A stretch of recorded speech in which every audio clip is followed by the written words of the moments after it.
Okay, તો last time આપણે સવારે મધ્યસ્થ બેંકના શાખ નિયમનના કાર્યોની આપણે ચર્ચા કરતા હતા અને એમાં આપણે જોયું તે પ્રમાણે કે પરિમાણાત્મક શાખ નિયંત્રણ અને ગુણાત્મક શાખ નિયંત્રણ, અને એમાં પણ આપણે જાણીએ છીએ તે પ્રમાણે કે પરિમાણાત્મક જે શાખ નિયંત્રણ છે એ સામાન્ય રીતે આપણે એમ કહીએ કે શાખની જે કિંમત છે, જે ધિરણની કિંમત છે અને જે શાખનો જથ્થો છે એને એ અસર કરે છે. તો કેવું હોય તો એમ કહી શકીએ કે પરિમાણાત્મક જે શાખ નિયંત્રણના જે સાધનો છે એ દ્વારા શાખને સસ્તી કે મોંઘી બનાવી શકાય છે.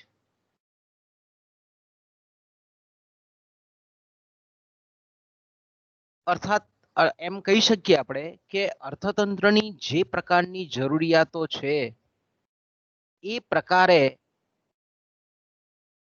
આપણે એમ કહી શકીએ કે નાણાંના જથ્થામાં વધારો કે ઘટાડો કરી શકાય છે. ઘણા વર્ષો સુધી આપણે એવું માનવામાં આવતું હતું કે ભાઈ પરિમાણાત્મક શાખ નિયંત્રણના સાધનો જ એ શાખનું અર્થતંત્રમાં સંચાલન કરે છે, પણ એની જે મહત્વની મર્યાદા છે કે જેમાં જરૂરિયાત વાળું જે ક્ષેત્ર છે તેને ઘણી વખત સહન કરવું પડે છે, અને ખાસ કરીને જ્યાં સટ્ટાકીય પ્રવૃત્તિ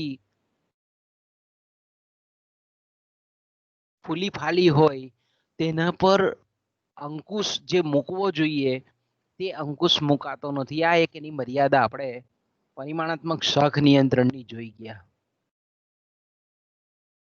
તો સામાન્ય રીતે આપણે એમ કહીએ કે પરિમાણાત્મક શાખ નિયંત્રણની જે આ મર્યાદા છે,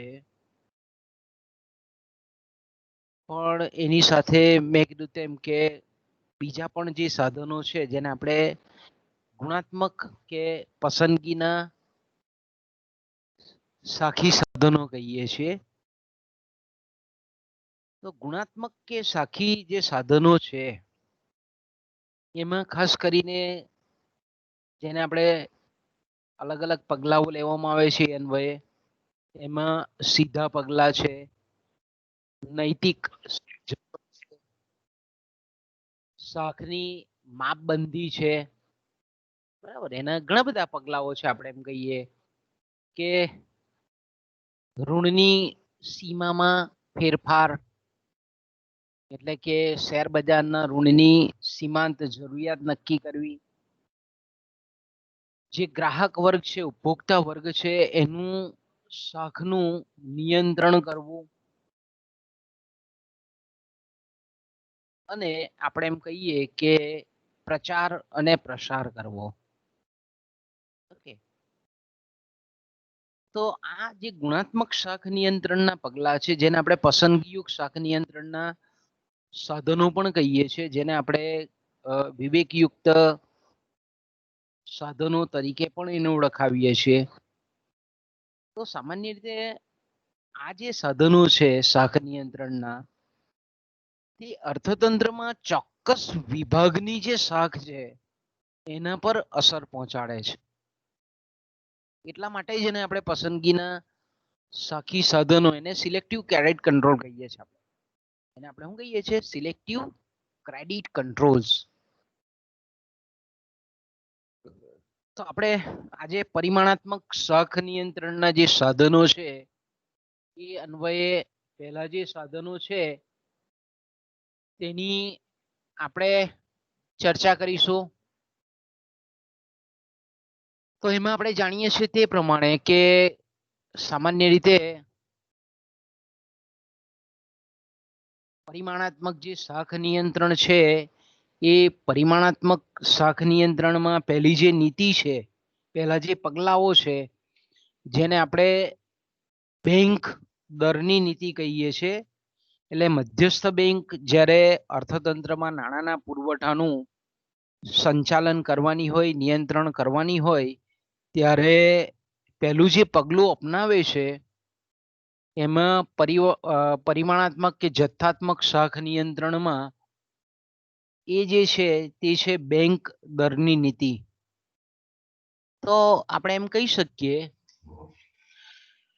કે મધ્યસ્થ બેંક જે છે તે વેપારી બેંકોને, બરાબર, વેપારી બેંકો પાસે ખાસ કરીને જે પ્રથમ પંક્તિના જે બિલો છે અથવા તો જે માન્ય જામીનગીરીઓ છે, એમાં સરકારી જામીનગીરીઓ પણ આવી જાય,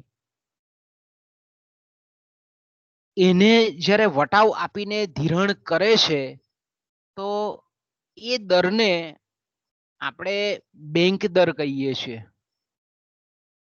બેંક દરની જ્યારે પરીક્ષામાં તમને વ્યાખ્યા પૂછે છે, મોટે ભાગે 2 માર્કના પ્રશ્નમાં પણ પૂછે છે, અને યુનિવર્સિટીની પરીક્ષામાં આ લાંબા પ્રશ્ન તરીકે પણ વારંવાર પૂછાતો પ્રશ્ન છે કે બેંક દરની નીતિની વિગતે સમજૂતી આપો અને એની મર્યાદાઓ પણ સમજાવો.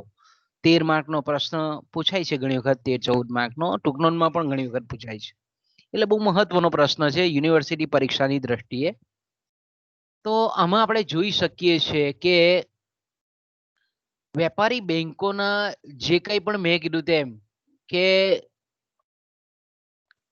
પ્રથમ પંક્તિના જે વિનિમય પત્રો છે અથવા તો બિલો જેને આપણે કહીએ છીએ, માન્ય બિલો એવો શબ્દ પણ એના માટે વપરાય છે.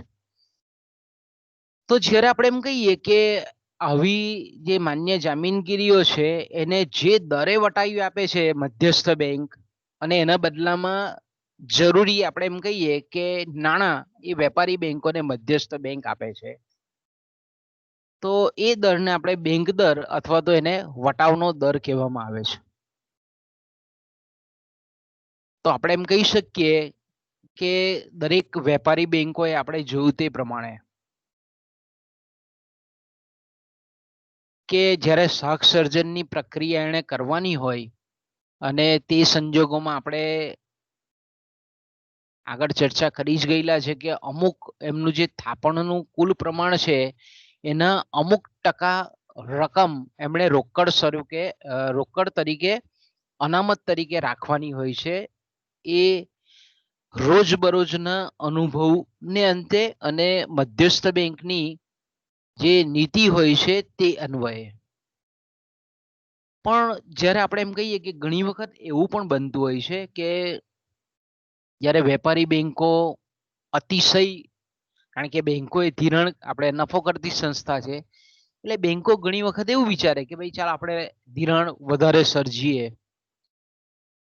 તો તેવા સંજોગોમાં ઘણી વખત એવું થાય કે બેંકોની પાસે જે રોકડ અનામત જે મિનિમમ રાખવાની હોય તે પણ ઘટી જાય. તો ત્યારે વેપારી બેંકો શું કરે કે એની પાસેની જે જામીનગીરીઓ છે, એની પાસેના જે પ્રથમ પંક્તિના બિલો છે, એમાં પણ ખાસ કરીને જે 90 દિવસના જે વેપારી બિલો છે તેનો સમાવેશ થાય છે, તો એ બિલો એ મધ્યસ્થ બેંકમાં તારણ તરીકે મૂકે, આધાર તરીકે મૂકે, અને મધ્યસ્થ બેંક છે તે એને લે છે ને એના બદલામાં અમુક ચોક્કસ વટાવનો દર કાપી અને એની સામે મધ્યસ્થ બેંક વેપારી બેંકને ધિરાણ આપે છે. સામાન્ય રીતે આપણે એમ કહીએ કે આ બધા જે દર છે તેની વચ્ચેનો તમને એનો જે ભેદ છે તે ખાસ સમજવા જેવો છે કે વેપારી બેંકો તેમના થાપણદારોની, ઓકે, એક જ સેકન્ડ, આપણે એક તમને ઇમેજ બતાવો, એની એક એ બતાવું પછી તમને થોડીક સમજવામાં સરળતા રહેશે કે જ્યારે આપણે એમ કહીએ કે વેપારી બેંકો સામાન્ય રીતે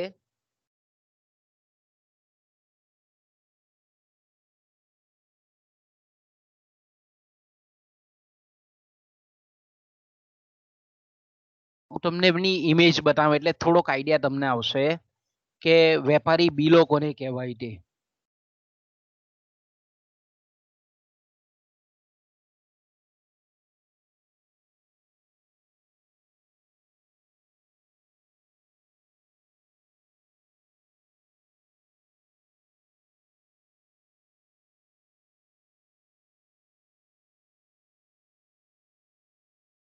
જો આ રીતે આપણે જોઈએ તો તમને સ્ક્રીન પર દેખાશે. જો આ જે બિલ છે તેને આપણે વેપારી બિલ કહીએ છીએ. આ જે બિલ દેખાય તમને 1 લાખ રૂપિયાનું મિસ્ટર આલ્ફા ડ્રોવર કરીને છે, ગુરગાંવનું છે, 17 ફેબ્રુઆરી 2018. તો આને આપણે પ્રથમ પંક્તિનું બિલ કહીએ છીએ, બરાબર.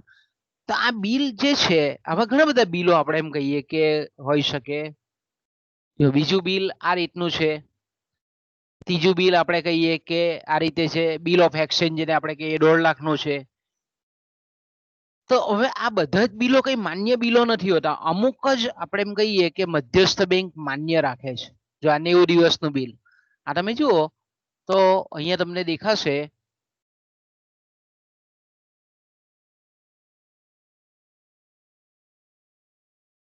કે આ રીતનું એનું ફોર્મ હોય છે કે 90 દિવસ પછી અહીંયા તમે જોઈ શકો છો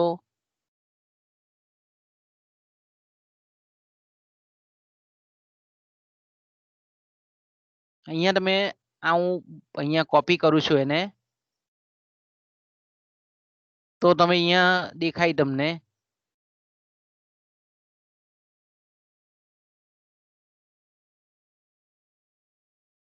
કે ધારો કે આપણે જે શબ્દમાં બોલીએ છીએ એકચ્યુઅલમાં કેવી રીતે થાય છે તે ખાલી હું તમને નમૂનો બતાવવા માંગુ છું એનો.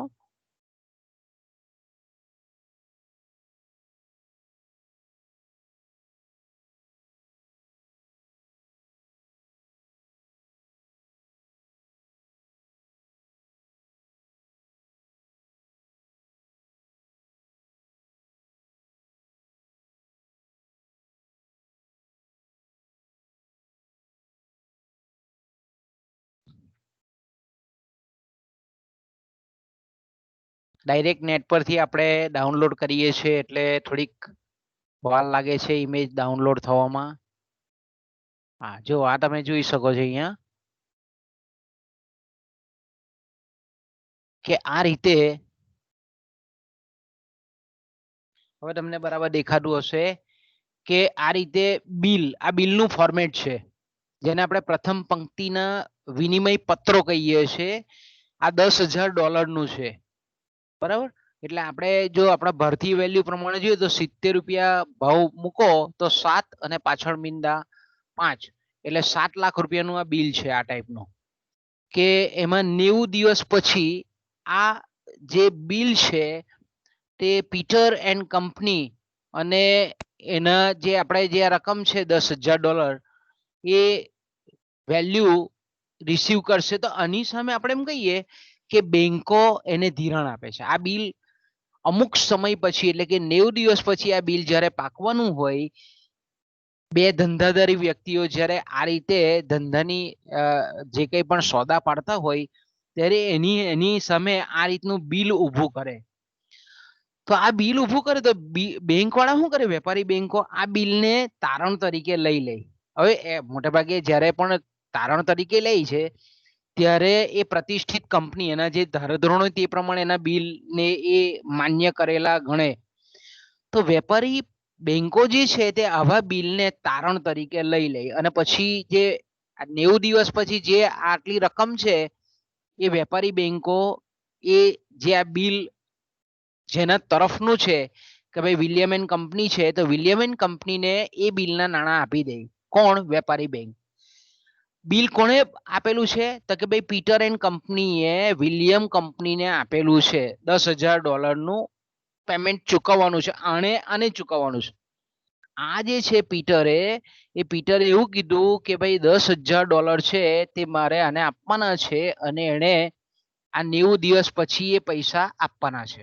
Okay, 90 days after date pay Peter and Company or the order of the Peter and Company some dollar then only for value received it. એટલે આપણે એમ કહી શકીએ કે આ રીતે બિલ જે ઊભું થાય, ટૂંકમાં આપણે તમારે જાણવાનું ખાલી એટલું જ છે કે આપણે શબ્દ વાપરીએ છીએ પ્રથમ પંક્તિના વિનિમય પત્રો. એટલે વિનિમય પત્રો એટલે શું, તો કે આ ટાઈપના આપણે એમ કહીએ કે વાસ્તવિક વેપારમાંથી ઉદ્ભવતા પત્રકો છે. તો આ એકચ્યુઅલી આપણે રોકડ નાણાં જેવું કામ કરે છે આમ જુઓ તો, અને આપણે અવેજ નાણું કહીએ છીએ, આપણે આગળના ચેપ્ટરોમાં જોઈ ગયા. તો આ જે અવેજ નાણું છે તો બેંકો શું કરે છે, આને તારણ પર લઈ લે. બેંકની કંપનીની પ્રતિષ્ઠા જોઈ, આ બંને કંપનીની પ્રતિષ્ઠા જોઈ અને પછી આ બિલને તારણ પર લઈ લે, આધાર તરીકે લઈને પછી એની સામે આ જે રકમ છે એનું અમુક ટકા વ્યાજ કાપીને, એને આપણે વટાવ કહીએ છીએ, એ વટાવ કાપીને પછી આ કંપનીને આપી દેવામાં આવે છે. તો બેંકને શું થાય, તો કે બેંકને આ 90 દિવસ પહેલા એને ડિસ્કાઉન્ટ કર્યું, એના આના જે $10,000 નાણાં છે તે આ કંપનીને 90 દિવસ પહેલા મળ્યા, એટલે 90 દિવસનો જે વ્યાજનો દર અથવા તો જેને આપણે વટાવ દર કહીએ છીએ, એ વટાવ દર એ બેંકને મળે છે.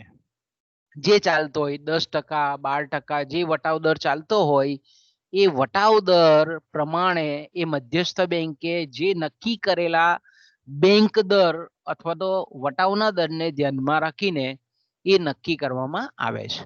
તો આને આપણે વિનિમય પત્રો કહીએ છીએ. આપણે બરાબર શબ્દોમાં સાંભળીએ છીએ કે ભાઈ મધ્યસ્થ બેંક જે દરે વેપારી બેંકોને પ્રથમ પંક્તિના બિલો, એટલે આ રીતના ફર્સ્ટ ક્લાસ બિલ જે મેં આપણે બતાવ્યું તે નમૂનાનું, કે માન્ય કરેલી જામીનગીરીઓ વટાવ આપીને, હવે આ સિવાય અન્ય જામીનગીરીઓ બી હોય, એવું નથી કે ભાઈ એક જ આ ટાઈપના બિલ જ હોય. ધારો કે હું તમને બીજું કહું કે ધારો કે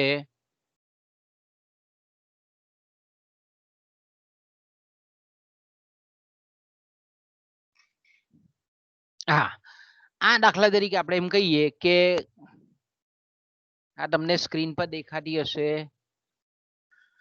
તો આને આપણે જામીનગીરી કહીએ છીએ, સરકારની જામીનગીરી, જેને આપણે કહીએ ને કે માન્ય કરેલી જામીનગીરી. કોઈક સરકાર, રાજ્ય સરકાર હોય, કેન્દ્ર સરકાર હોય, એની આ જામીનગીરી છે. તો આ જામીનગીરી આપણને બહુ બરાબર ક્લિયર ચિત્ર દેખાતું નથી, પણ તમે નેટ ખોલો જ્યારે ત્યારે તમે આવું જોવાનું કે ભાઈ આ શબ્દ જે છે કે જે આપણે વારંવાર આપણે આવીએ છીએ, વાંચીએ છીએ, એકચ્યુઅલમાં હું છે હું, તો તમે પણ તમારા મોબાઈલ પર જો સ્માર્ટફોન પર સર્ચ મારો તો હવે આપણને ઘણા બધા જો આ બધા જામીનગીરીઓ છે. આ રશિયન જનરલ ઓઇલ કોર્પોરેશનની આ જામીનગીરી છે. તમે આ જો બધી આખી આપણે લિસ્ટ આપેલી, આ બધી જેને આપણે સરકારી માન્ય જામીનગીરીઓ કહીએ છીએ. આપણા ભારતની પણ છે, આ વિદેશની પણ છે, અને કારણ કે દરેક નાણાં બજારમાં આ રીતની જામીનગીરી હોય છે. તો આ બધી જે તમને સ્ક્રીન પર દેખાય છે તેને આપણે કહીએ છીએ માન્ય જામીનગીરીઓ. એને શું શબ્દ વાપરવામાં આવે છે? માન્ય જામીનગીરીઓ. ઓકે, તો અહીંયા આપણે શબ્દ વાપરીએ જો કે મધ્યસ્થ બેંક જે દરે વેપારી બેંકોને પ્રથમ પંક્તિના બિલો, એટલે મેં તમને આગળ બતાવ્યું તે, અને માન્ય જામીનગીરીઓ જેને આપણે ગિલ્ડ એજ સિક્યુરિટી કહીએ છીએ, એ અત્યારે મેં તમને બતાવી તે, અત્યારે આપણે જે જોઈ તે, તો એને વટાવી આપે. વટાવી આપે એટલે મેં કીધું તેમ કે જે વેપારી, જેની પાસે, જે વેપારી પાસે, ઉદ્યોગપતિ પાસે, કંપની પાસે હોય, અથવા તો આપણે એમ કહીએ કે વેપારી બેંકો પાસે હોય, તો વેપારી બેંક આ જામીનગીરીઓને મધ્યસ્થ બેંકમાં તારણ તરીકે મૂકે, અને મધ્યસ્થ બેંક એને એ મૂલ્ય, જેનું એ જામીનગીરીનું જે મૂલ્ય હોય એની સામે અમુક વટાવ કાપીને એ વેપારી બેંકને નાણાં મધ્યસ્થ બેંક ચૂકવે છે. તો એ જે દરે આપણે એમ કહીએ કે આવી જામીનગીરીઓ અને પ્રથમ પંક્તિના બિલો વટાવી આપે છે, એને વટાવ દર અથવા તો બેંક દર કહેવામાં આવે છે. એને શું કહેવામાં આવે છે? ક્યાં તો વટાવ દર પણ કહેવામાં આવે, ક્યાં તો એને બેંક દર પણ કહેવામાં આવે છે.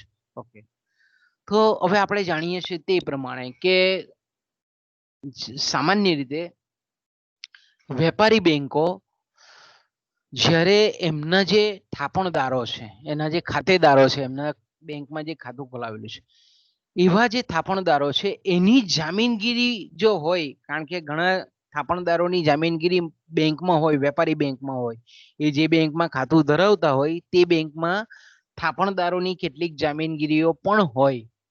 એ સામાન્ય રીતે થાપણદારો જ્યારે લોન લેતા હોય ત્યારે શું કરે છે, એ જામીનગીરીઓ બેંકો તારણ તરીકે મુકાવે છે, જેને આપણે દસ્તાવેજો કહીએ છીએ.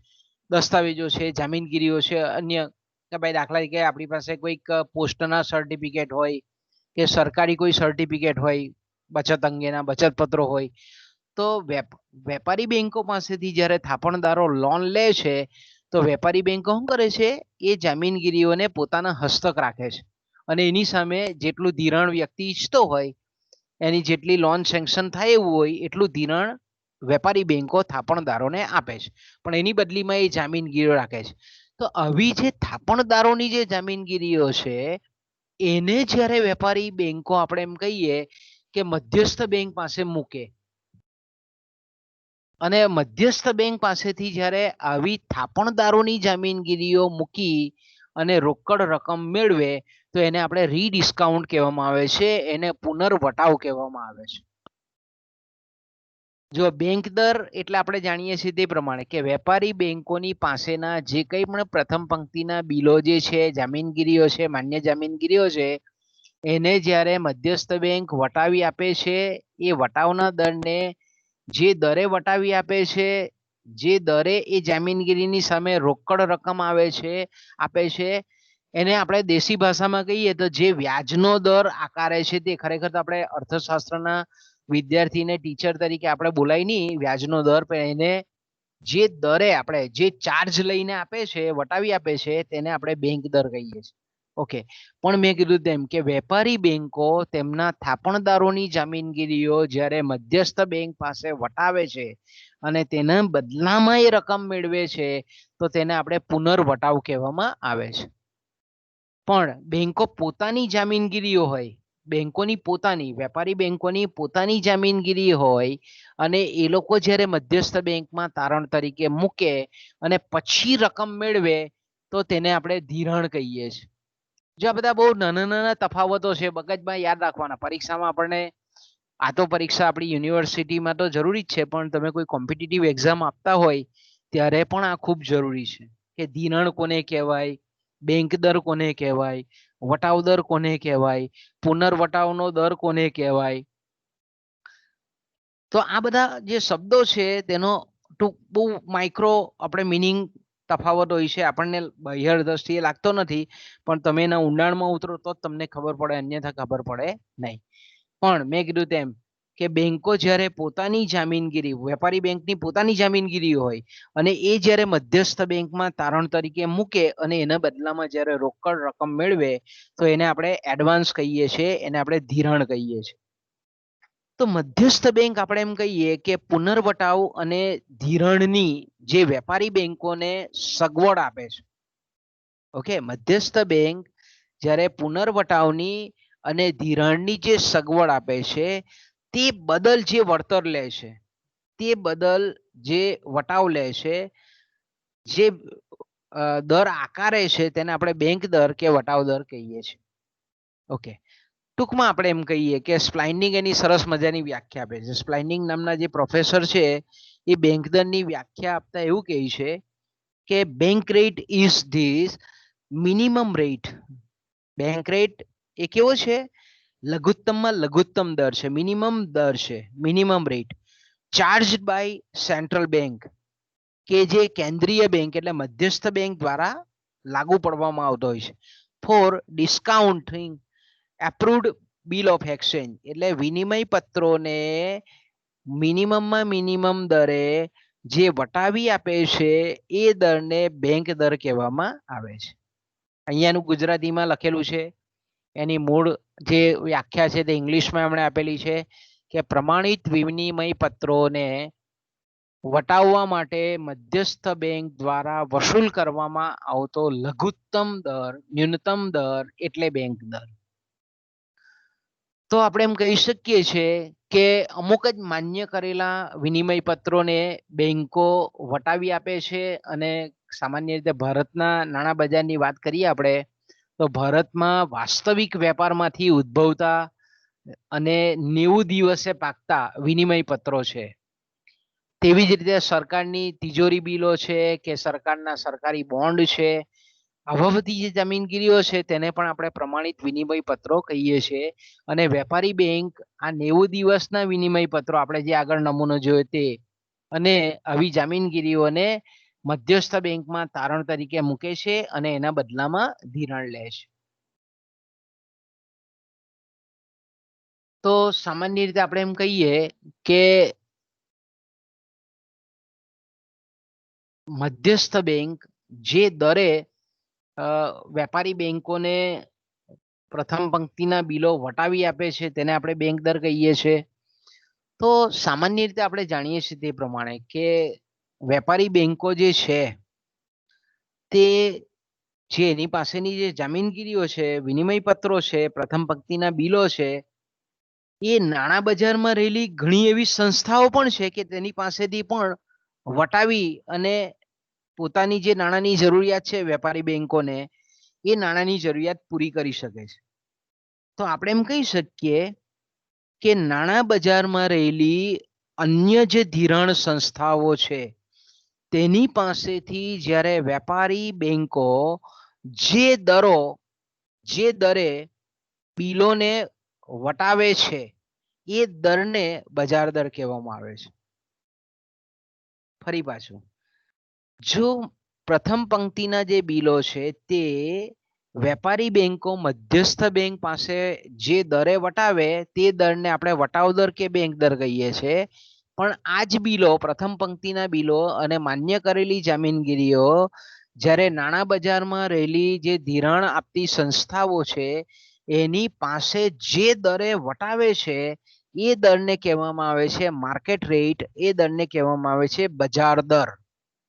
તો સ્વાભાવિક છે કે ભાઈ બજાર દર એ નાણાં બજારની ધિરાણ સંસ્થાઓ દ્વારા આકારાતો દર છે. પણ આપણે જાણીએ છીએ તે પ્રમાણે કે વેપારી બેંકોની અંતિમ ઋણદાતા બેંક એ મધ્યસ્થ બેંક છે. એ વેપારી બેંકોની વહારે કોઈ નહીં આવે તો મધ્યસ્થ બેંક એની પાછળ બહુ પીઠબળ તરીકે કામ કરતી હોય છે. એટલે સ્વાભાવિક છે કે બજાર દર કરતા બેંક દર થોડો વધારે રહે. એના ટકાવારી દરમાં આપણે જોઈએ તો થોડોક સામાન્યતઃ આપણે કહીએ કે થોડોક વધારે જોવા મળે છે. કે દાખલા તરીકે જો બજાર દર 5% હોય તો બેંક દર 5.5% હોય. થોડોક આપણને કહીએ કે બે વચ્ચે તફાવત જોવા મળે છે. ઓકે, હવે આવે છે વ્યાજનો દર.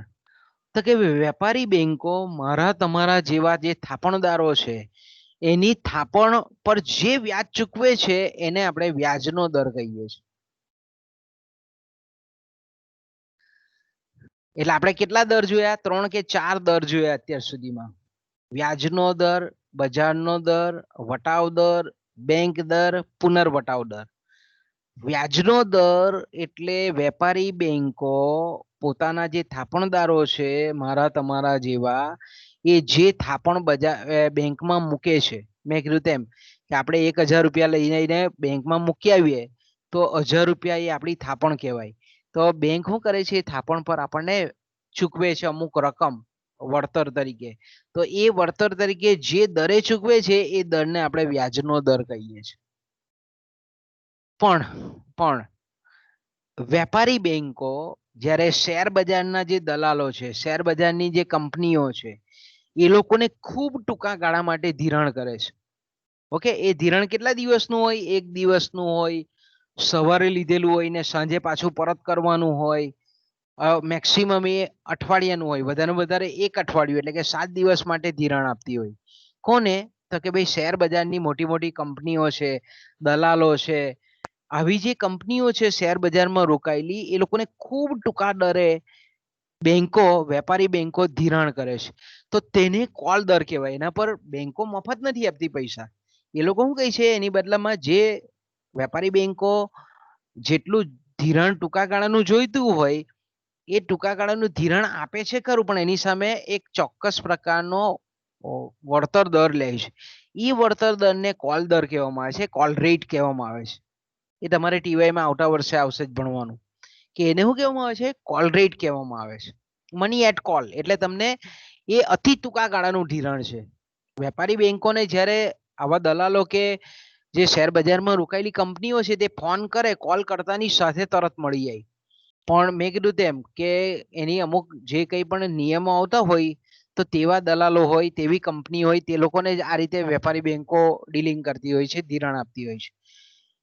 એનો પાસ્ટ પણ જોઈએ, એ ડિફોલ્ટર ની થયેલી હોવી જોઈએ, એની પાસે સંપત્તિ હોવી જોઈએ, જંગમ મિલકત હોવી જોઈએ, અમુક ડિપોઝિટ હોય, આ બધા એના નિયમો હોય તે પ્રમાણે ફોલોઅપ કરતી હોય. પણ આ કેવા છે, કેવા ધિરાણ લેનારાઓ છે કે કોલ કરતાની સાથે એને ધિરાણ મળી જવું જોઈએ. એટલે મધ્યસ્થ બેંકે આવો નિયમ કરેલો છે કે આવા જે વેપારીઓ છે કે જેને અઠવાડિયા માટે, 3-4 દિવસ માટે, એક જ દિવસ માટે, 12 કલાક માટે ધિરાણ જોઈતું હોય તો મળી શકે. પણ એના પર ચોક્કસ દર હોય, તેને આપણે કોલ દર કહીએ છીએ. ઓકે, તો હવે આપણે એમ કહીએ કે અત્યારે આ બધા જે દરની ચર્ચા કરી ગયા આપણે, વટાવ દર, બેંક દર, પછી વ્યાજનો દર, પુનર્વટાવ દર, કોલ રેટ, આ બધા દરો જે છે એ એકબીજા સાથે સંબંધિત છે, એકબીજા સાથે સંકળાયેલા છે. ક્યારે સંકળાયેલા છે કે દેશની અંદરના જે નાણાં બજાર જે છે એ નાણાં બજાર કેવું હોવું જોઈએ, સુગ્રથિત હોય. એક બીજા જે સંસ્થાઓ છે તે એકબીજા સાથે ખૂબ ડીપલી રિલેટેડ હોય, ખૂબ ઊંડાણપૂર્વકના નાણાં બજારના જે કંઈ પણ એકમો છે તે પરસ્પર સંકલિત હોય, સુગ્રથિત હોય, તો આપણે એમ કહીએ કે આ બધા દરોની એકબીજા પર અસર થાય છે. અને એમાં પણ ખાસ કરીને આપણે એમ કહીએ કે મધ્યસ્થ બેંક જ્યારે બેંક દરની નીતિ અપનાવે તો મેં કીધું તેમ કે બધા દરો પર એની અસર થાય ને થાય. તો હવે આપણે એમ કહીએ કે ભાઈ સામાન્ય રીતે બેંક દરની નીતિ અપનાવવાનો મૂળ ઉદ્દેશ કયો છે આનો આપણે મધ્યસ્થ બેંકનો? તો કે ભાઈ અર્થતંત્રના નાણાંના પરિમાણનું, નાણાંના પુરવઠાનું સંચાલન કરવું, એનું નિયંત્રણ કરવું, એને અંકુશમાં રાખવો. મૂળ ભાવના એ છે બેંક, વેપારી બેંક, મધ્યસ્થ બેંકની. તો સામાન્ય રીતે આપણે એમ કહીએ કે મધ્યસ્થ બેંક જ્યારે બેંક દરની નીતિ અપનાવતી હોય ત્યારે અર્થતંત્રમાં નાણાંના પુરવઠાનું નિયંત્રણ થતું હોય, એ અંકુશમાં આવતો હોય. અર્થતંત્રમાં જરૂરિયાત પડે તો વધે બી ખરો પુરવઠો, અને જ્યારે એવું લાગે કે ભાઈ અતિશય નાણાંનું પરિમાણ થઈ ગયેલું છે અર્થતંત્રમાં અને ભાવો જો વધતા જતા હોય તો તેવા સંજોગોમાં બેંક દર વધારે અને મોંઘા નાણાંની નીતિ અપનાવે. તો આ જે બેંક દરની નીતિ છે એ ક્યારે કામ લાગે, અથવા તો બીજા અર્થમાં આપણે એમ કહીએ કે બેંક દરની નીતિ વાસ્તવિક અર્થતંત્રમાં ત્યારે જ કામ કરે કે જ્યારે આ જે ધારણાઓ છે એનું પાલન થતું હોય. પહેલી જે ધારણા છે એ છે વેપારી બેંકના વ્યાજના દર. ઓકે, વેપારી બેંકોના જે વ્યાજના દર છે એ મધ્યસ્થ બેંકના બેંક દરની સાથે સંબંધિત હોવા જોઈએ. પહેલી ધારણા કઈ છે? અહીંયા આવું માની લેવામાં આવે છે, એવું અનુમાન કરવામાં આવે છે કે વેપારી બેંકો જે એના થાપણદારોને જે વ્યાજ આપે છે એ વ્યાજનો દર એ મધ્યસ્થ બેંકનો જે બેંક દર છે, વટાવ દર છે, એની સાથે સંબંધિત છે. એનો મતલબ એવો થાય કે મધ્યસ્થ બેંક જો વટાવ દર વધારે, એટલે કે બેંક દર વધારે, તો વેપારી બેંકો વ્યાજના દર વધારે છે. મધ્યસ્થ બેંક જો બેંક દર ઘટાડે તો વ્યાજનો દર ઘટે છે. એવું ક્યારે પણ નથી બનતું કે મધ્યસ્થ બેંક દર વધારે અને બેંકો વ્યાજનો દર ઘટાડે. એટલે અહીંયા આપણે ધારણા કરી લઈએ છીએ, એવું અનુમાન કરી લઈએ છીએ કે મધ્યસ્થ બેંક વટાવ દર કે બેંક દર વધારે તો વેપારી બેંકો પણ વ્યાજનો દર વધારે છે. મધ્યસ્થ બેંક જો બેંક દર ઘટાડે, વટાવ દર ઘટાડે, તો વેપારી બેંકો એના થાપણદારોને આપતો જે વ્યાજ છે એ વ્યાજનો દર પણ ઘટાડે છે. ઓકે, બીજું, મધ્યસ્થ બેંક પાસે વિનિમય પત્રો અને જામીનગીરીઓનો પુનર્વટાવ કરવામાં વેપારી બેંકોને વાંધો કે પૂર્વગ્રહ નથી. મધ્યસ્થ બેંક પાસે જે વિનિમય પત્રો છે અને જામીનગીરીઓ છે એનો પુનર્વટાવ કરવામાં વેપારી બેંકોને વાંધો કે પૂર્વગ્રહ નથી. એટલે કોઈ જાતનો આપણે એમ કહીએ કે વેપારી બેંકો આ વિનિમય પત્રો અને જામીનગીરીઓને પુનર્વટાવવામાં, રીડિસ્કાઉન્ટિંગમાં એને કોઈ તકલીફ નથી કે કોઈ તકલીફ પૂર્વગ્રહ નથી એવો મધ્યસ્થ બેંક સાથેનો. તો અહીંયા પણ ધારણા કરી લેવામાં આવે છે. એટલે આપણે બીજા અર્થમાં એમ કેવું હોય તો મધ્યસ્થ બેંક પાસે કોઈ પણ જાતની જામીનગીરી વટાવવાની એ ગ્રાહકોની હોય, થાપણદારોની હોય કે વેપારી બેંકની પોતાની હોય કે વાસ્તવિક વેપારમાંથી ઉદ્ભવેલા વિનિમય પત્રો હોય, એને વટાવવાનું કે પુનર્વટાવવાનું કામ બહુ સરળતાથી વેપારી બેંકો મધ્યસ્થ બેંક પાસે કરે છે. એમાં કોઈ પણ વેપારી બેંકને એવો વાંધો કે પૂર્વગ્રહ નથી એવી ધારણા કરવામાં આવે છે. ત્રીજી જે ધારણા છે તે છે સામાન્ય પરિસ્થિતિને પહોંચી વળાય તેટલા માટે વેપારી બેંકો રોકડ અનામત રાખે છે. એટલે અમુક પ્રમાણ આપણે એમ કહીએ કે રોજબરોજ જે થાપણદારો છે તે પોતાના થાપણના નાણાં ઉપાડી શકે અને કોઈ જાતનો એને વિક્ષેપ નહીં આવે એટલા માટે અમુક પ્રમાણ વેપારી બેંકો રોકડ અનામત તરીકે રાખે છે. ચોથી જે બાબત છે એ છે વેપારી બેંકો પાસે પ્રમાણિત બિલો પૂરતા પ્રમાણમાં છે. એટલે મેં આપણે જે નમૂનો બતાવ્યો એવી માન્ય જામીનગીરીઓ, એવા પ્રથમ પંક્તિના વિનિમય પત્રો એ પૂરતા પ્રમાણમાં છે. જ્યારે પણ વેપારી બેંકોને નાણાંની જરૂરિયાત પડે છે ત્યારે એની પાસેના જે વિનિમય પત્રો છે, પ્રથમ પંક્તિના જે વિનિમય પત્રો છે એ મૂકી શકે એટલા પ્રમાણમાં એની પાસે વેપારી બેંકો પાસે એ બિલો છે એવું માની લઈએ છીએ, આપણે એવી ધારણા કરી લઈએ છીએ. બીજું આપણે એમ કહીએ છીએ કે ઉત્પાદકો અને વેપારીઓ જ્યારે પણ વેપારી બેંકો પાસેથી મૂડીરોકાણ માટે જે રકમ ઉછીની મેળવે છે તેનો આધાર વ્યાજના દર પર છે. એટલે અહીંયા એવી ધારણા કરવાનું મૂળ શું છે કે જો વ્યાજનો દર વધારે તો આપણે એમ કહીએ કે વેપારીઓ છે તે ધિરાણની રકમ અને મૂડીરોકાણનું પ્રમાણ ઘટાડે છે. એનાથી ઉલટું વિચારીએ કે જ્યારે પણ બેંકો ધિરાણ પરનો વ્યાજનો દર ઘટાડે છે ત્યારે વેપારીઓ વધારે લોન લે છે, ધિરાણની રકમ વધારે છે અને મૂડીરોકાણનું પ્રમાણ પણ વધારે છે. આવી અહીંયા ધારણા કરેલી છે કે વેપારીઓના જે મૂડીરોકાણ વિષયક નિર્ણયો છે એ ધિરાણના વ્યાજના દર પર આધારિત છે. જો વ્યાજ ખર્ચ મોંઘો થાય તો વેપારીઓ ધિરાણ લેતા નથી. વ્યાજ ખર્ચ ક્યારે વધે? વ્યાજનો દર વધે તો. અને વ્યાજનો દર ક્યારે વધે? તો કે ભાઈ બેંક દર વધે તો. એટલે અલ્ટિમેટલી આપણે બેંક દરની કામગીરી આખા અર્થતંત્રમાં તપાસવા માંગીએ છીએ, એટલે આવી અહીંયા આપણે ધારણા કરીએ છીએ. ઓકે, એનાથી ઉલટું કે વેપારી બેંકો જ્યારે ધિરાણ પરનો વ્યાજ દર ઘટાડે છે એટલે વેપારીઓનો, ધંધાદારીઓનો વ્યાજ ખર્ચ ઘટે અને વ્યાજ ખર્ચ ઘટે એટલે ધિરાણ સસ્તું થાય અને ધિરાણ સસ્તું થાય એટલે ધિરાણ વધારે લે અને એ ધિરાણનું મૂડીરોકાણ વધારે છે. તો આ બી એક ધારણા કરવામાં આવે છે. અને છઠ્ઠી જે ધારણા છે એ છે અર્થતંત્રમાં જે ભાવ સપાટી છે, વેતન છે, રોજગારી છે, ઉત્પાદન છે, આ બધા કેવું છે? સ્થિર નથી, સ્થિતિસ્થાપક છે. એમાં વધારો ઘટાડો થાય છે. એટલે આપણે એમ કહી શકીએ કે ધિરાણ અને મૂડીરોકાણમાં જો વધારો થાય તો ભાવ સપાટી પણ વધે છે, વેતન પણ વધે છે, રોજગારી પણ વધે છે અને ઉત્પાદનમાં પણ વધારો થાય છે. એ જ રીતે જો આપણે એમ કહીએ કે ધિરાણમાં ઘટાડો થાય, મૂડીરોકાણમાં ઘટાડો થાય તો આવક છે, ઉત્પાદન છે, વેતન છે, ભાવ સપાટી છે, રોજગારી છે, આમાં પણ ઘટાડો થાય છે. એટલે અહીંયા એવું કહેવા માંગે છે કે ધિરાણમાં જે ફેરફાર થાય છે એની મૂડીરોકાણ પર અને મૂડીરોકાણની આ બધા જ પરિમાણો પર અસર થાય છે. એટલે એવું નથી કે ભાઈ ધિરાણ આપણે એમ કહીએ કે ધિરાણ જો મોંઘું થાય તો મૂડીરોકાણ ઘટે પણ આમાં ઘટાડો નહીં થાય. ભાવ સપાટી, વેતન, રોજગારી, ઉત્પાદન એમાં પણ થાય છે.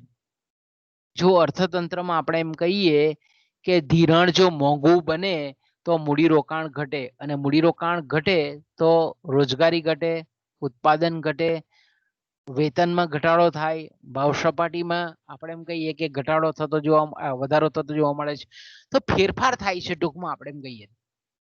એ જડ કે સ્થિર નથી હોતા, એમાં બદલાવ આવે છે. ઓકે, તો હવે આપણે એમ કહીએ કે મધ્યસ્થ બેંક જે શાખ નિયમન કરવા માટે બેંક દરની જે નીતિ અપનાવે છે એ નીતિની કામગીરી કેવી છે, કઈ રીતે અર્થતંત્રમાં કામ કરે છે એ વિશે આપણે વિચાર કરીએ. તો આપણે ઉપરની જે 6 ધારણાઓ જોઈ એ ધારણાઓને આધારે, એ અનુમાનોને આધારે આપણે એમ કહીએ મધ્યસ્થ બેંકને એવું લાગે છે કે અર્થતંત્રમાં ફુગાવો છે. બરાબર, મધ્યસ્થ બેંકને એવું લાગે અને આપણે જોઈએ છીએ કે અર્થતંત્રમાં દરેક ચીજ વસ્તુઓના ભાવો વધતા જતા હોય એટલે કે નાણાંનું મૂલ્ય સતત ઘટતું હોય તો તેવી પરિસ્થિતિને આપણે ફુગાવાની પરિસ્થિતિ કહીએ છીએ. આગળના ચેપ્ટરમાં આપણે જોઈ ગયા. તો આપણે એમ કહીએ કે અર્થતંત્રમાં જ્યારે ફુગાવો પ્રવર્તતો હોય, ફુગાવાની પરિસ્થિતિ જો હોય, તો તેવા સંજોગોમાં આપણે એમ કહીએ કે ફુગાવાને એટલે કે વધતી જતી ઉત્તરોત્તર જે વધતી જતી ભાવ સપાટી છે એના પર નિયંત્રણ જરૂરી છે. તો હવે ભાવ સપાટી વધવા પાછળનું મેઇન કારણ શું છે? તો કે ભાઈ નાણાંનું પરિમાણ છે, નાણાંનો પુરવઠો છે. એ આપણે જોઈ ગયા આગળ કે નાણાંનો પુરવઠો વધે તો લોકોની આવક વધે, અને લોકોની આવક વધે એટલે લોકોની માંગ વધે. માંગ વધે પણ એટલી ઝડપથી ચીજ વસ્તુ અને સેવાઓનો પુરવઠો બજારમાં આવતો નથી, એટલે ભાવ સપાટી વધે. તો ભાવ સપાટી જ્યારે વધતી હોય ત્યારે એનું મેઇન અટકાવવાનું છે, વધતી જતી ભાવ સપાટીને અટકાવવા માટેનું મેઇન પરિબળ કયું છે? તો કે નાણાંનું પરિમાણ છે. તો જ્યારે અર્થતંત્રમાં ફુગાવો જો નાણાંના પરિમાણને લીધે વધતો હોય તો તેવા સંજોગોમાં મધ્યસ્થ બેંક શું કરે છે? મોંઘા નાણાંની નીતિ અપનાવે છે. અને મોંઘા નાણાંની નીતિ અપનાવી એટલે હું? તો કે ભાઈ મધ્યસ્થ બેંક જે બેંક દર છે તે વધારો કરે છે. હવે મધ્યસ્થ બેંક જ્યારે બેંક દર વધારે છે એટલે આપણે એમ કહીએ કે વેપારી બેંકો તેમના જે મારા તમારા ગ્રાહક જેવાને જે લોન આપે છે એ ધિરાણ પરનો વ્યાજનો દર વધારે છે. જો અહીંયા લિંક કેવી છે કે મધ્યસ્થ બેંક જ્યારે બેંક દરમાં વધારો કરે છે તો તેને પરિણામ સ્વરૂપ વેપારી બેંકોને બેંક દર વધવાને લીધે એના પ્રથમ પંક્તિના જે વિનિમય પત્રો છે એનો વટાવનો દર વધવાને લીધે એને વ્યાજ વધારવું પડે છે. કયું વ્યાજ વધારવું પડે છે? તો કે ભાઈ બેંકો પાસેથી, વેપારી બેંકો પાસેથી જે લોન લેનાર વ્યક્તિઓ છે એ જે લોન લે છે એના પર વ્યાજનો દર વધારવું પડે. કેમ? કારણ કે ઉપરનો એને હવે વટાવ કે બેંક દર વધારે ચૂકવવાનો છે મધ્યસ્થ બેંકને, એટલે. તો વેપારી બેંકો શું કરે છે? ધિરાણ પરનો વ્યાજનો દર વધારે છે, એટલે લોન મોંઘી કરે છે, ધિરાણ મોંઘું કરે છે. તો હવે આપણે એમ કહી શકીએ કે લોન મોંઘી થાય, ધિરાણ મોંઘું થાય. ધારો કે ખાલી સિમ્પલ આપણે કાલ્પનિક ઉદાહરણ લઈએ કે ધારો કે અત્યારે બેંકો 100 રૂપિયાની તમે ધારો કે લોન લો છો, તેના પર 8% વ્યાજના દરે વ્યાજ લગાડે છે. ઓકે, એટલે 100 રૂપિયા તમે બેંકના વાપરો છો તો તમારે 8 રૂપિયા બેંકને વ્યાજ પેટે ચૂકવવાના હોય, તો એને આપણે વ્યાજનો દર કહીએ. ઓકે, હવે ધારો કે મધ્યસ્થ બેંકને એવું લાગે કે ભાઈ અર્થતંત્રમાં ભાવ બહુ વધે છે, અને મધ્યસ્થ બેંકને એવું લાગે છે કે ભાવ વધે છે એનું કારણ છે કે વેપારી બેંકો જે બેંક નાણું અથવા તો શાક સર્જન કરીને જે વેપારી સર્જિત નાણું કે જેને આપણે વ્યુત્પન્ન નાણું કહીએ છીએ, જેને આપણે બેંક નાણું કહીએ છીએ, એને લીધે અર્થતંત્રમાં નાણાંનો પુરવઠો વધે. તો મધ્યસ્થ બેંક એવું કહે છે કે ભાઈ આ જે શાખી નાણું છે તેનું પ્રમાણ અર્થતંત્રમાં ઘટે એટલે સ્વાભાવિક છે કે ભાવ સપાટી ઘટે. તો હવે ધારો કે મધ્યસ્થ બેંક એવું વિચારે કે ભાઈ હવે અત્યાર સુધી 100 રૂપિયા પર 8 રૂપિયા વ્યાજનો દર લેવાતો હતો બેંકો દ્વારા, પણ મધ્યસ્થ બેંકે જ્યારે આપણે એમ કહીએ કે 100 રૂપિયા પર 8 રૂપિયા વ્યાજનો દર લેવાતો હતો, ત્યારે મધ્યસ્થ બેંકે જે વટાવનો દર રાખેલો હતો, બેંક દર રાખેલો હતો, એ ધારો કે 5%નો હતો. વેપારી બેંકોને મધ્યસ્થ બેંક જે દરે ધિરાણ કરે છે એ દર ધારો કે 5% હતો, અને વેપારી બેંકો જે એના થાપણદારોને લોન આપે છે એના પર ધારો કે 8% વ્યાજનો દર હતો. હવે ધારો કે હવે મેં કીધું તેમ કે મધ્યસ્થ બેંક એવું ઈચ્છે છે કે વેપારી બેંકો ધિરાણ ઓછું કરે અને ધિરાણ લેનારાઓ જે છે તે પણ પોતાનું ધિરાણ ઘટાડે, પોતાની જે લોન લેવાની વૃત્તિ છે એના પર કાપ મૂકે. ધારો કે મધ્યસ્થ બેંક એવું ઈચ્છે છે, તો હવે મધ્યસ્થ બેંક શું કરે છે? બેંક દર વધારવાની નીતિ અપનાવે. કે હવે મધ્યસ્થ બેંક એવું કહે છે કે અત્યારે હું 5% વેપારી બેંકો પાસેથી બેંક દર લેતી હતી, હવે એ દર વધારીને એણે 7% કરી નાખ્યો કે 2% વધારી દીધો. કે ભાઈ હવે મધ્યસ્થ બેંક પાસે વેપારી બેંકોએ ધિરાણ લેવું હોય તો પહેલા 5% પ્રમાણે એટલે કે 5 રૂપિયા પ્રમાણે ચૂકવતી હતી 100 રૂપિયાની લોન પર, હવે 7% પ્રમાણે ચૂકવે એટલે કે 7 રૂપિયા પ્રમાણે. તો હવે વેપારી બેંકો નફો કરતી સંસ્થા છે, મધ્યસ્થ બેંક જેવો બેંક દર વધારે એવો વેપારી બેંકો છે તેના જે લોન લેનાર વ્યક્તિઓ છે એના વ્યાજના દરમાં વધારો કરે. તો પહેલા જે 8% પ્રમાણે ગ્રાહકોને વ્યાજના દરે ધિરાણ આપતો હતી તે હવે વેપારી બેંકો શું કરે 10% કરી નાખે. કારણ કે બેંક દર વધ્યો એટલે હવે વ્યાજનો દર એ બેંકો પોતાના નફાનું પ્રમાણ જળવાઈ રહે એના માટે શું કરે છે વ્યાજનો દર વધારે છે. હવે વ્યાજનો દર વધે એટલે ધિરાણ મોંઘું થાય. પહેલા 100 રૂપિયા લોકો વાપરતા હતા બેંકના લોનના તો 8 રૂપિયા ચૂકવવા પડતા હતા. હવે 100 રૂપિયાની લોન લો તો 10 રૂપિયા ચૂકવવો પડે. તો તેવા સંજોગોમાં શું થાય કે વ્યાજ ખર્ચ વધે એટલે વેપારીઓનો નફો ઘટે. કારણ કે વેપારીઓ જે છે તે પોતાની જે ધંધાકીય પ્રવૃત્તિ છે તે બેંક લોનથી જ ચલાવતા હોય. કોઈ પણ ધંધાદારી છે તે પોતાનો ધંધો પોતાના પૈસાથી નહીં ચલાવતો હોય. શું કરે બેંક પાસેથી લોન લઈને જ ગાડું ગપડાવતા હોય. તો તેવા સંજોગોમાં આપણે એમ કહીએ કે વેપાર વિષયક પ્રવૃત્તિ બેંક લોનથી ચલાવતા હોવાને લીધે બેંક દરમાં વધારો થતા વ્યાજનો દર વધે છે. પરિણામે વ્યાજ ખર્ચ વધે છે. તેથી વેપારીઓનો નફો ઘટે છે. અને વેપારીઓનો નફો ઘટે છે એટલે શું થાય? વેપારીઓ ઉત્પાદકો હવે આપણે એમ કહીએ કે જથ્થાબંધ વેપારીઓ છે બેંક દર વધતા ધિરાણનો વ્યાજનો દર વધવાથી ધિરાણ પાછું આપવા માંડે. કારણ કે જલ્દી ભર દે. કારણ કે હવે વ્યાજ પહેલા કરતા વધારે ચૂકવવું પડે છે લોકોએ. તો બેંક એક તો બે એના રિએક્શન બે થાય. એક તો ધિરાણ લેવાનું માંડી વાળે નવું ધિરાણ લઈ નહીં. અને બીજી બાજુ આપણે એમ કહીએ કે જે વ્યાજ મોંઘું થયું એટલે એનું જે એની આગળની પાછળની ભૂતકાળની જે લોનો હતી તે ઝડપથી ભરવા માંડે. એટલે બે વસ્તુ થાય. એક તો વેપારી પાસે નાણાંનો પુરવઠો ઓછો થાય અને બીજી બાજુ આપણે એમ કહીએ કે નવી લોન નહીં લે એટલે નાણાંનો પુરવઠો ઘટે. બંને બાજુથી નાણાંનો પુરવઠો ઘટે. બીજું આપણે એમ કહીએ કે આ રીતે બેંક દર વધે એટલે સ્વાભાવિક છે કે વ્યાજનો દર વધે. વ્યાજનો દર વધે એટલે મેં કીધું તેમ કે વેપારીઓ છે તે પોતાની ભૂતકાળની લોન ઝડપથી ભરવા માંડે અને નવી લોન લઈ નહીં. એ લોકો એવું વિચાર કે હવે જ્યારે પાછું વ્યાજ દર ઘટશે ત્યારે આપણે લોન લઈશું, અત્યારે ચાલવા દો, આપણે લેવી નથી. તો એને પરિણામે શું થાય કે નાણાંનો પુરવઠો ઘટે. બીજું કે લોન ઓછી લે એટલે વેપારીઓ જે છે તે પોતાનો સ્ટોક બી ઘટાડે. કારણ કે હવે ભરાવે નહીં એટલે બેંકના પૈસાથી સ્ટોક ભરાવે. લોન લઈને એ લોકો સ્ટોક ભરાવે. પણ વ્યાજ ખર્ચ વધ્યો એટલે હવે સ્ટોક પણ ભરાવે નહીં. એટલે સ્ટોક આપણે એમ કહીએ કે અર્થતંત્રમાં સ્ટોક ઘટાડે એટલે આપણે એમ કહી શકીએ કે સ્ટોક ઘટાડે એટલે સ્વાભાવિક છે કે એનો વસ્તુનો પુરવઠો ઘટે. વસ્તુનો પુરવઠો ઘટે છે. બીજી બાજુ આપણે એમ કહીએ કે શેર બજારમાં પણ ખાસ કરીને જેને આપણે મૂડી બજાર કહીએ છીએ તેમાં પણ જોઈએ છે તે પ્રમાણે કે જો વ્યાજનો દર વધે તો બેંકો પાસેથી જે લોન લીધેલી હોય જે શેર બજારના જે કંપનીઓ છે દલાલો છે તેને તો હવે વ્યાજનો ખર્ચ વધતા વ્યાજ દર વધતા વ્યાજનો દર ખર્ચતા એ મોંઘી પડે. એટલે એ લોકો શું કરે પોતાની જે શેર હોય એના હાથમાં એ વેચી નાખે અને એ વેચીને સીધી એ લોનના ભરપાઈ કરી દે. લોન ભરવામાં વાપરી કાઢે.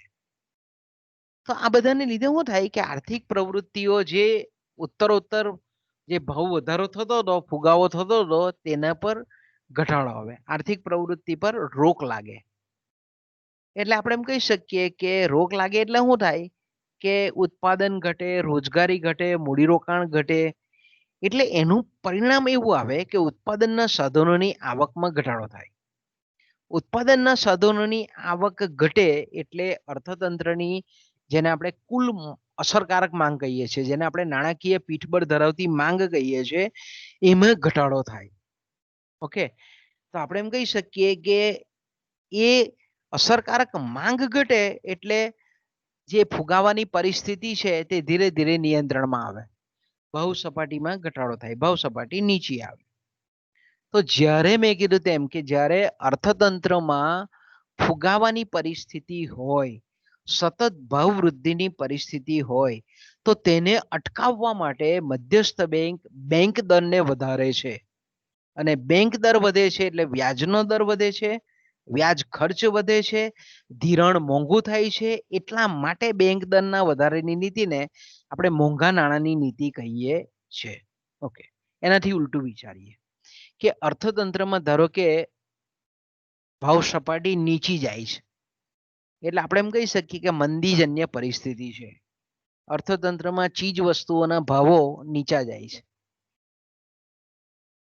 અને સરકાર એવું ઈચ્છે છે કે ભાઈ અર્થતંત્રમાં તેજી આવે, લોકોની રોજગારી મળે, ઉત્પાદન વધે, આવક વધે.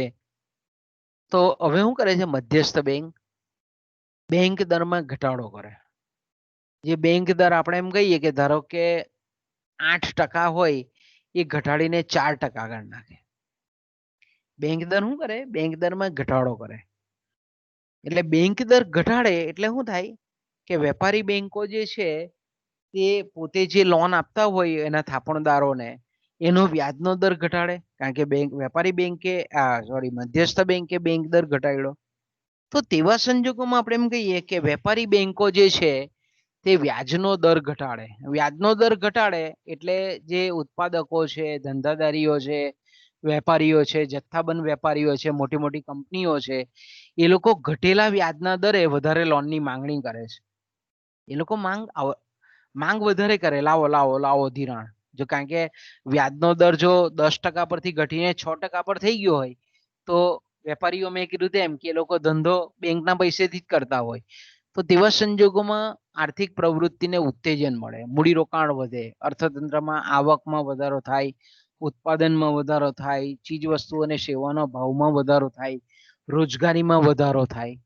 એટલે આપણે એમ કહી શકીએ કે બેંક દરની નીતિ દ્વારા બેંક દર જ્યારે વધે કે ઘટે તો એને લીધે એની અર્થતંત્રમાં જે મૂડી રોકનાર કરનાર વર્ગ છે એના પર એક માનસિક અસર થાય, મનોવૈજ્ઞાનિક અસર થાય, અને એના ઉપજાવવા માટેનું મનોવૈજ્ઞાનિક સાયકોલોજીકલ ઇફેક્ટ ઉપજાવવા માટેનું એક બહુ મહત્વનું સાધન છે બેંક દર.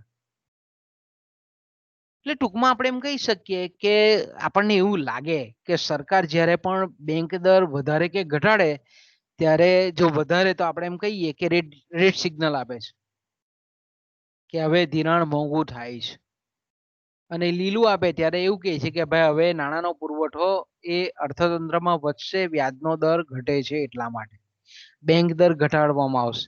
તો આ રીતે આપણે કહીએ ટ્રાફિકની જે લાલ લીલી લાઈટ છે એવું સિગ્નલ અર્થતંત્રમાં આપે છે. બેંક દર વધે તો મોંઘા નાણાંની નીતિ અપનાવેલી કહેવાય, બેંક દર ઘટે તો સોંઘા અથવા તો સસ્તા નાણાંની નીતિ કહેવામાં આવે છે. ફુગાવાની પરિસ્થિતિમાં મેં કીધું તેમ કે મોંઘા નાણાંની નીતિ અપનાવે, બેંક દર વધારે અને વેપારીઓને લાલ સિગ્નલ આપે કે ભાઈ હવે તમે અટકી જાઓ, હવે ધિરાણ બહુ નાણાંના પુરવઠામાં વધારો થવાનો અવકાશ ઘણો ઓછો છે, આર્થિક પ્રવૃત્તિનો હજુ પણ વિસ્તાર કરવાની હવે કોઈ જરૂરિયાત દેખાતી નથી. જ્યારે મંદીની પરિસ્થિતિમાં આપણે જાણીએ છીએ તે પ્રમાણે કે ગ્રીન સિગ્નલ આપે, જવા દો કે ભાઈ અર્થતંત્રમાં કિનારો સ્વચ્છ છે, કિનારા પર કોઈ જાતનું અડચણ નથી, અને વેપાર વાણિજ્યની નાવ છે તેને સીધી આગળ વધવા દો. એટલે ટૂંકમાં કહેવાનો મતલબ એવો છે કે મંદીની પરિસ્થિતિમાં બેંક દરમાં ઘટાડો કરી અને વેપારીઓ વધારે મૂડીરોકાણ કરે એવો પ્રયત્ન મધ્યસ્થ બેંકનો આ બેંક દરની નીતિ દ્વારા કરવામાં આવે છે. ઓકે, આપણે બેંક દર મેં કીધું તેમ કે એ વિનિમય દર પર પણ અસર કરે છે. વિનિમય દર એટલે વિદેશી હુંડિયામણનો દર. એટલે જ્યારે આપણે આપણા દેશનું જે ચલણ છે રૂપિયો, એનું જ્યારે અન્ય વિદેશોના ચલણની અંદર જે મૂલ્ય નક્કી કરવામાં આવતું હોય જે દરે, એ દરને આપણે વિનિમય દર કહીએ છીએ, અને આપણે વિદેશી હુંડિયામણનો દર પણ કહેવામાં આવે છે. તો આપણે એમ કહીએ કે જ્યારે બેંક દર વધારવામાં આવે, જો મધ્યસ્થ બેંક શું કરે છે, વિનિમય દરને પણ અંકુશમાં રાખવાની કોશિશ કરે છે, કારણ કે વિદેશી હુંડિયામણ દરમાં જો આપણા દેશના ચલણનું મૂલ્ય જો ઘટે તો ઘણા બધા પ્રશ્નો અર્થતંત્ર પર ઊભા થાય. એટલે જ્યારે આપણે એમ કહીએ કે વેપારી બેંકો છે એ મધ્યસ્થ બેંક છે તે જ્યારે બેંક દર વધારે છે ત્યારે અર્થતંત્રમાં આપણે એમ કહીએ કે બેંક દર વધે છે એટલે અર્થતંત્રના જે સામૂહિક આર્થિક પરિમાણો છે, ઉત્પાદન છે, આવક છે, રોજગારી છે, મૂડીરોકાણ છે, એમાં એક જાતની આપણે એમ કહીએ કે સુસ્તી આવે, એમાં અનુત્તેજિતા આવે, અથવા તો આપણે એમ કહીએ કે એના પર વધારો થતો અટકી જાય. એટલે જ્યારે પણ મધ્યસ્થ બેંક દર વધારે છે ત્યારે અર્થતંત્રની જે આર્થિક પ્રવૃત્તિ છે અને મૂડીરોકાણ છે તે ઘટે છે. એનું પરિણામ શું થાય? એને લીધે ભાવ સપાટીમાં ઘટાડો થાય છે. દેશમાં ચીજ વસ્તુ અને સેવાઓના ભાવ છે તે ઘટે છે. વસ્તુ વિનિમયની આપણે એમ કહીએ કે વિદેશી વસ્તુઓની અપેક્ષાએ જો જ્યારે ભાવ ઘટતા હોય ત્યારે વિદેશોની તુલનામાં આપણા દેશની વસ્તુ સસ્તી થાય, અને સસ્તી થાય એટલે નિકાસો વધે, અને નિકાસો વધે અને બીજી બાજુ આપણે એમ કહીએ કે દેશના જે પહેલા બહારથી વસ્તુ ખરીદતા હતા, હવે દેશની અંદર જ વસ્તુ સસ્તી થઈ એટલે આયાતમાં પણ ઘટાડો થાય. એટલે એક બાજુ નિકાસ વધે અને આયાત ઘટે, તો એને લીધે શું થાય તો કે ભાઈ વ્યાપાર તુલા જે છે તે અનુકૂળ બને, વેપારની તુલા જે છે તે અનુકૂળ બને. અનુકૂળ બને એટલે આપણે શું કહીએ કે નિકાસ મૂલ્ય એના આયાત મૂલ્ય કરતા વધી જાય. તો એને પરિણામ સ્વરૂપ શું થાય કે ભાઈ વિનિમય દર જે છે તે સ્થિર રહે છે. એની અલ્ટિમેટલી અસર કેવી થાય છે તો કે એને લીધે વિદેશી હુંડિયામણનો જે દર છે તે સ્થિર થાય છે. આનાથી ઉલટું વિચારીએ કે જ્યારે મધ્યસ્થ બેંક દરમાં ઘટાડો કરે ત્યારે વેપારીઓ શું કરે છે? ધિરાણ વધારે લે, મૂડીરોકાણ વધારે લે, મૂડીરોકાણ વધારે કરે, અને એને પરિણામ સ્વરૂપ આપણે એમ કહીએ કે બેંક દર ઘટાડે એટલે ધિરાણ વધારે, ધિરાણ વધારે એટલે ભાવ સપાટી વધે, નાણાંનો પુરવઠો વધે એટલે, અને ભાવ સપાટી વધે તો અન્ય દેશોની તુલનામાં આપણી વસ્તુ મોંઘી થાય એટલે નિકાસ મૂલ્ય ઘટે, અને બીજું વિદેશની વસ્તુ આપણા ભારતના આંતરિક બજાર કરતા અન્ય દેશોમાં સસ્તી લાગે એટલે આયાતનું પ્રમાણ વધે. તો એને લીધે વેપારની તુલા છે તે પ્રતિકૂળ બને. તો અહીંયાથી તમારે યાદ શું રાખવાનું મગજમાં કે જ્યારે બેંક દરમાં વધારો કરવામાં આવે તો તેવા સંજોગોમાં વિનિમય દર આપણે એમ કહીએ કે વિનિમય દર સ્થિર થાય છે. વિદેશી હુંડિયામણનો દર, ડોલર અને રૂપિયા વચ્ચેનો દર, પાઉન્ડ અને રૂપિયા વચ્ચેનો દર, યેન અને રૂપિયા વચ્ચેનો દર, જેને આપણે વિનિમય દર કહીએ છીએ, એ વિનિમય દર સ્થિર બને છે. પણ જો બેંક દરમાં ઘટાડો કરવામાં આવે તો તેનાથી ઉલટી પરિસ્થિતિનું સર્જન થાય છે. જ્યારે પણ બેંકના દરમાં ઘટાડો થાય ત્યારે વેપાર તુલા પ્રતિકૂળ બને છે, અને વેપાર તુલા પ્રતિકૂળ બને છે એટલે વિનિમય દર પણ પ્રતિકૂળ બને છે. એટલે આપણે એમ કહી શકીએ કે દેશમાંથી ખાસ કરીને મૂડી જે છે તે બીજા દેશો તરફ વળે છે. ક્યારે? જ્યારે બેંક દરમાં ઘટાડો કરવામાં આવે છે ત્યારે. તો સામાન્ય રીતે આપણે એમ કહીએ કે ટૂંકા ગાળાની મૂડી પર જ બેંક દર વધારે અસર નિપજાવે છે, લાંબા ગાળાની મૂડી પર એની બહુ ઝાઝી અસર થતી નથી. તો આપણે એમ જોઈ શકીએ કે બેંક દર મધ્યસ્થ બેંક જે ફેરફાર કરે છે એના અર્થતંત્ર પર એના 3 પ્રકારની અસરો આપણે જોઈ શકીએ. એક તો દેશની જે આંતરિક ભાવ સપાટી છે કે જેના દ્વારા આપણે ફુગાવાને માપીએ છીએ એના પર નિયંત્રણ કરી શકાય છે. વિનિમય દર ઘટતો કે વધતો જતો હોય તો તેને સ્થિર રાખી શકાય છે. એ જ રીતે આપણે એમ કહી શકીએ કે અર્થતંત્રની આર્થિક પ્રવૃત્તિ પર બેંક દરમાં ફેરફાર કરી અને મનોવૈજ્ઞાનિક અસરો ઉપજાવી શકાય છે. બેંક દરમાં જે મધ્યસ્થ બેંક દ્વારા થાય છે એની આવક, ઉત્પાદન, રોજગારી, ભાવ સપાટી, ધિરાણની માંગ આના પર કેવી અસર થાય છે એ વિશે 3 વિચારો બહુ મહત્વના છે. પહેલો જે વિચાર છે તે આરજી હોટરે ઇંગ્લેન્ડના અર્થશાસ્ત્રી છે કે જેણે વ્યાપાર ચક્રનું ખૂબ સરસ મજાનું વિશ્લેષણ આપેલું છે, એના સિદ્ધાંતો આપેલા છે. એનું જે પુસ્તક છે મની એન્ડ કેપિટલ ખૂબ અગત્યનું પુસ્તક છે, ઘણા બધા એને પુસ્તકો લખેલા છે. પછી બીજા છે જોર્જ મેનાર્ડ કેઇન્સ, કે જેનું જનરલ થિયરી પુસ્તક ખૂબ અગત્યનું છે. અને એ જ રીતે ત્રીજો જે વિચાર છે તે છે રેડક્લિફ કમિટીનો વિચાર. તો બાળકો અહીંયાથી આપણે વિરામ લઈએ. કાલે જોઈશું. તમે થાક્યા, હું પણ થાક્યો.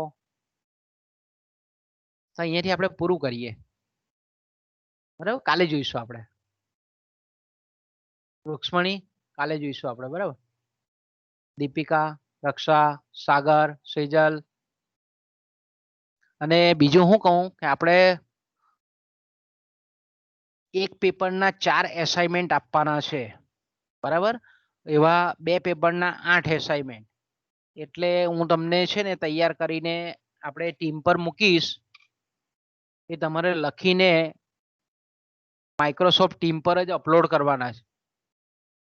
બરાબર છે, આપણે એમાં વોટ્સએપ ગ્રુપમાં નહીં, આપણે આની પર કરવાના છે, માઇક્રોસોફ્ટ ટીમ પર.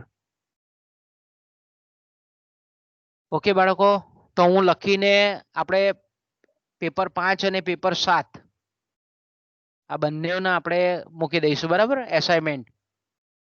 અને પછી આપણે શક્ય હોય તો MCQ પણ મૂકીશું, એટલે તમારે સોલ્વ કરીને મૂકવાના પછી એને.